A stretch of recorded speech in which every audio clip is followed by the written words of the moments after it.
Today at Bonsai by the Samurai, at Driveway Bonsai with Dave Clark and Sunbay Bonsai, we will be talking frankly about bonsai pots, the high cost of bonsai pots, how that we can find things at yard sales, things at thrift stores that can be converted into bonsai pots.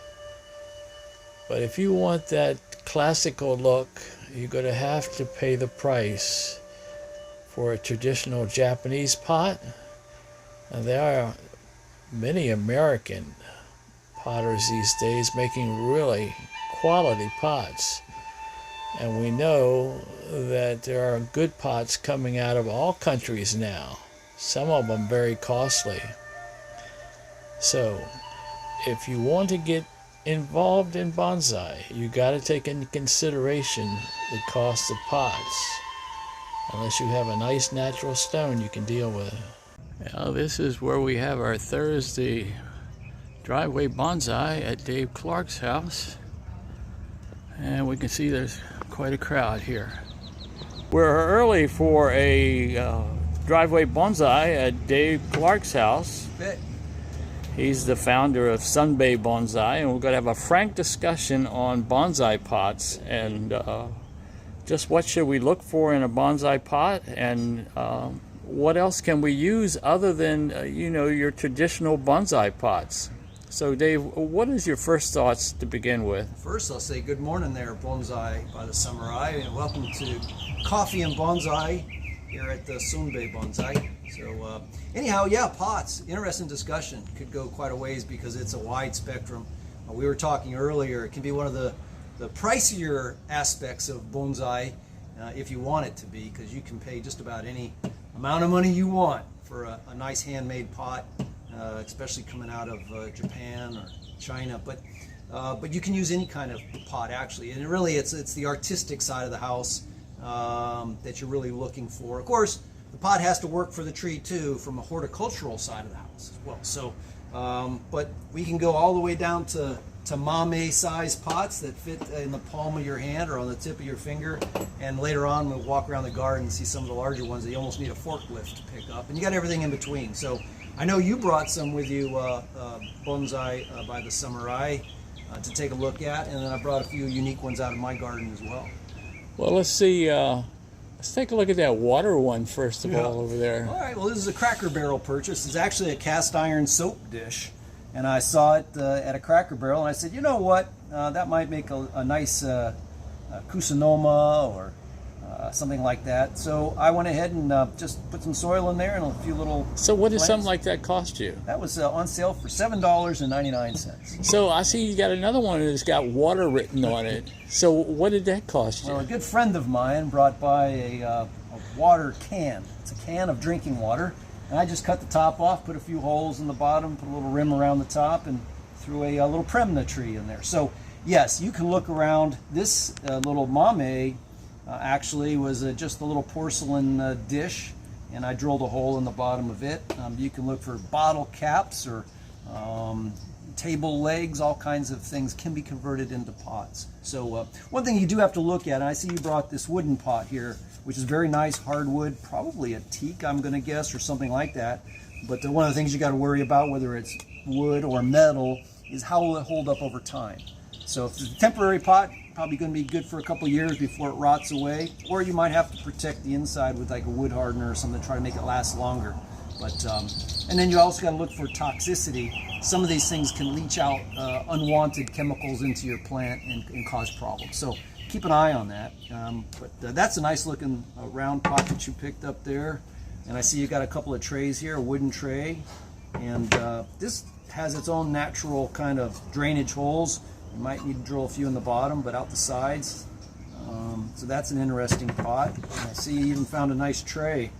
Were these thrift shop purchases, or are they yard sales? Or? Yeah, the three you're holding costs $3 each, All right. and the one on the table there, the big one, the tray is it was like $1.50. I take it this wasn't a $1.50 pot here. No, that's a old Tokonomi pot that I got from Jason Sly up at Sly's Bonsai, and I traded him for it. It was Got listed, the little stamp on the it bottom was there. listed for $100. Believe it or not. Yeah, What do you think about the stain that I love it. my rainwater? Yeah. So your rainwater put a little patina stain on it, and that's exactly what it is to me. It's a patina. So the only thing I'd take it off is if you put a young plant in there. A young plant in a fresh new pot kind of makes sense artistically. But if you were to put an older tree in here, you definitely want a patinaed pot. You don't want to put an old, timely tree in a pot that looks like it just came off the shelf or off the factory floor. So this is patinaed nicely. It's got the beautiful, delicate feet on it, and it's all of $100 pot easily. So that's beautiful. Yeah, nice one. This is a nice one as well. You picked up this at the Bonsai convention last May, I think. Yes. And wasn't it a locally made pot? I think local From potterer. southern Florida. Okay, and with a unique texture on the outside, and yeah, that's a beautiful, well-made pot. You can tell by the weight, you can tell by the drainage legs in here. It's pre-drilled for the wiring hole, tie-down wires, and a nice drainage hole. So that's a beautiful pot as well. What about the metal one over there on the end? Okay. Oh, I see. It's got a drainage hole already built in it with mesh in there as well. So yeah, you could have some fun with that. That was an old prospector's sifting pan. Panning for gold, huh? Yeah. Very nice. So I see you got a coffee cup here that's been a friend converted. of mine, old high school friend, she does pottery, and she had made coffee cups and brought them over one day, and I said, will you mind if I turn these into bonsai pots? And she said, absolutely. So I drilled some holes, drainage holes in the bottom, put a gardenia in this one, and I have a Portulacaria afra in that one, and so I bring them out when we have coffee and bonsai here at Sun Bay Bonsai, just to show the idea there. But yeah, anything can work. I believe a cow donated this part of vertebrae, and you see I've got a little Portulacaria afra growing in that. So yeah, that's sort of the spectrum. But let your imagination run wild when it comes to pots, and you can go very traditional. The traditional shape, with the legs in the square, round, oval, or you can do something that's unique. Orchid pots work good for bonsai. So really, your imagination is your limit. One of the unusual pots that we see here at Dave's is this yellow pot. He thinks it cost him $35 a few years ago, and that was a Weigert's purchase. it's like 7 by 7 by 3, something like that. You got your old orange tree growing in it. Yeah, it's an orange tree I grew from a seed 29 years ago. So 29 years ago. 29-year-old orange tree, always been in a pot. Go. This was just purchased at a local home goods store, a little brick-brack type of thing. Needed a hole drilled in the bottom, but I put this small Duranta in there, I don't know, maybe 2 years ago, and it's enjoyed this new home. This is a box of pots that are going to be used for the beginners class. They all came from Weigert's. They're all approximately the same size. They all cost $10 each. And on the flip side, we have a $45 pot. And so this is a handmade pot out of China, and I bought it at Weigert's, and it's a $45 pot. And obviously I've got a mame in here that's been sitting out in a tray of sand, so all the roots have grown through the drainage holes, and I'll trim them off this morning and set it back in the sand again.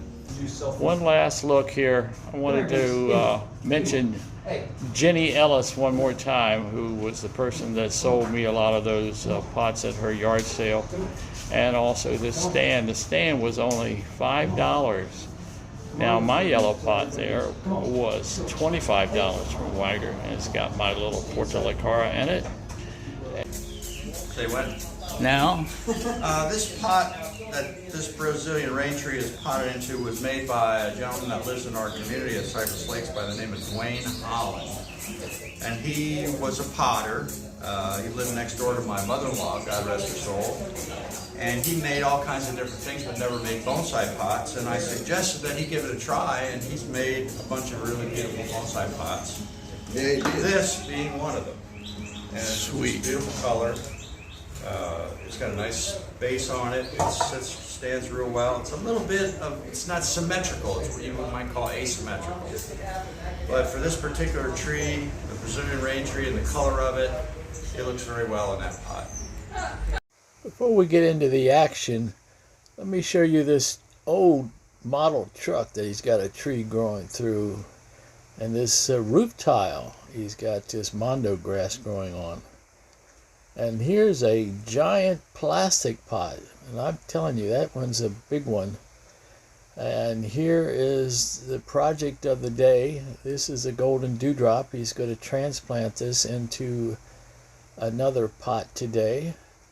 And he's got to go through a lot of trouble. And this is his choice of pots here.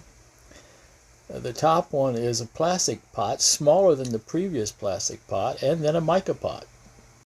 Well, he has it out of the big pot. He had to cut that pot off of it. Of course, that was a find on the street. But here's what he's facing. He had attached that deadwood to a big 2 by 10 inch board underneath. And here they are wrestling it around, working on it. And he realizes he's got long screws in it, so he's removing the screws here. But it's not all over with yet. He's still got to fight it a little bit more. And they're going to be cutting a lot of roots off of this tree today. And there's a bracket under there that you cannot see, and also a nail that's holding that tree in place. And there he's got the saw out. Now, a little bit of the action. Cypress seeds. Well, he got the board detached, and now they're raking out the roots a little bit more. Now they're going to try it on top of the mica pot. There's what it looked like, how much roots had to be cut off of it. And finally we come up on coming out with the scissors, and here's a final look at the tree after it's been root pruned and planted in the pot. Now we shift ourselves over to Brent's house, and we're met by this large willow leaf ficus. I mean, it's large, and so is this one. These are rather large ficuses, and I've always admired them. And here's one of his first shells that we find. We got various kinds of trees along the way, and we continue in, and we see more trees lining his garden path. And in the center there's this big mango tree that has all these blossoms on it. Right there we go. There's the mango tree. Beautiful tree, beautiful place. So you don't always have to have things in a pot. Sometimes a rock works out good. Another rock used as a planter. Now this is something very special. This man paid $400 for this cracked pot that originally cost $2,000. But look at the size of the bogey he's got in it. Here's another shot of that bougainvillea in the rather expensive broken pot. Here's a buttonwood that he did with Eric Waggart. And here's a juniper that he has. I'm not sure if it's a procumbens or some other variety. This is a air layering off of a gardenia bush that he has in the back of the yard. An azalea sitting on an old wood stump. And here we got a big nia in a mica pot. And then here we got a couple more bogeys, smaller ones in the corner there. And then we got a Texas ebony, if I'm correct. And here we have a rather large oak that had rotted out, and 3 trunks came up in the back. Well, the trees need to be watered, and I'm going to give you a little super tour here of my trees. Been out filming all day, so I don't have a lot of time left. So here's what I got. Hope you enjoyed the film.